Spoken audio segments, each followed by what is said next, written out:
Welcome back, everyone, to another of our Tiny Talks. Jim and Zach here, bringing to you our fantasy for the ages, patented, okay, not really, Tiny Talk format. So, in 5 minutes or less, we're here to talk about something science fiction and fantasy or adjacent related. Uh, This is a quick take. So, Zach has watched The Legend of Vox Machina Season 2, and he's here to give his reactions to it.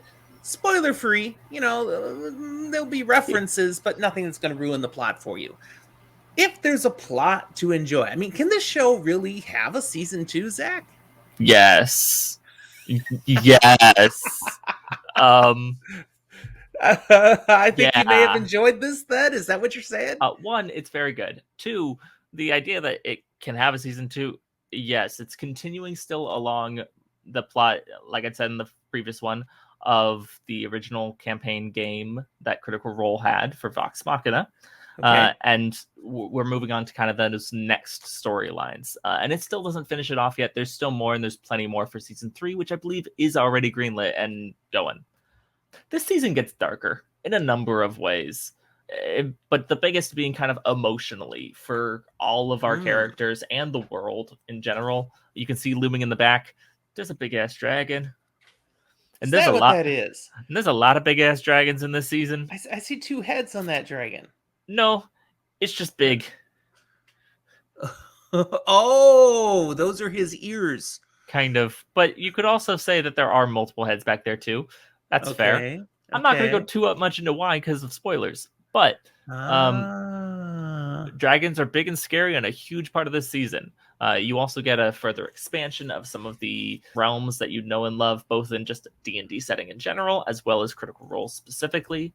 And you get to better explore some of these characters and see their depths and complexities, something that over multiple years was built by the players, but now we get to see in a narrative format and kind of dig into who are they, what makes them tick, and why do we care? So you say this is built off of a campaign they did on Critical Role. They did Yes. this campaign over years? Yes. Oh, wow. One a week, over 100 and like 20, 30 episodes.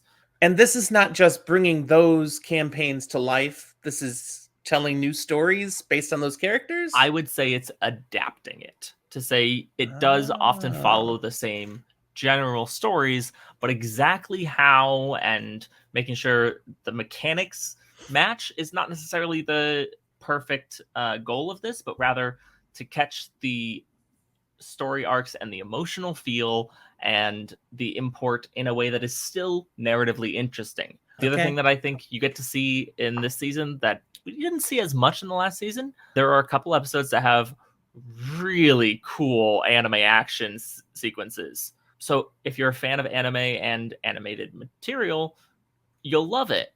If you're not, you still might love it because it's really cool looking. But it's simultaneously beautiful and horrifying. How does season 2 compare to season 1? Same level, better, not quite as good. I, in the end, think it's actually better. I very much enjoyed the first season and it started giving you that foundation. But because the driving force of this series is that group of friends, those characters, and we get to some deeper parts of them and see them get introspective, see them talk about their issues a little bit, not always talk, but sometimes face them. I think it holds up and elevates the story further. And I think a level of success as they continue with this show is to continue doing what they've been doing and driving forward. Why do we care about Vox Machina? Could somebody just jump in to season 2 and not Uh, worry about season 1? Or is it really a prerequisite? you could jump into season 2. I don't recommend it. It is its own arc at the moment, and so you don't need what comes before it. But it's like jumping in the middle of someone's life. Yes, you can continue and go, but there's context that matters. All right. Start there. Sounds good. There you got it. Zach's reaction, a quick take episode. It's all the time we got. Thanks for being with us, everybody, and we'll talk to you next time.